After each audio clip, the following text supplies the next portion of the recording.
दुर्व्या शोभितौ लंगलम समुषलम कादंबरी चंचलौ रत्नाढ्यवरकुंडलम भुजबलिराक्रांतं भूमंडलम वज्राभाम चारुमलगंडजुगलौ नागेन्द्रचूड़ उज्ज्वलं संग्राम चपलं शशांक धवलं श्रीकामपाल भजे। जी होचंती परिवार मुख्य श्रीक्षेत्र नायक जांगू बड़बाड़ खंड कह जाए श्रीक्षेत्र नायक कह जाए से महाप्रभु कालिया शांतंगर अग्रज ज्येष्ठ भ्राता पहंडी विजय करुचंती एपट सेपट असंख्य दस्र सेवक मान मध्य झुली जाउचंती।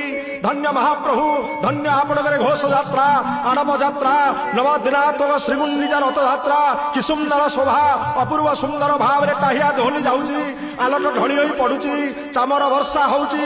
एही समय महाप्रभुंकर अनन्य भक्त समुद्र जय जगन्नाथ प्रतिध्वनि प्रतिध्वनित होउची त्रिभुवन गुम गुम कंपुची नीलाद्रिमंडल हु हु शब्द करुच महोदधि आकाश रे मेघमान रड शब्द करुचंती।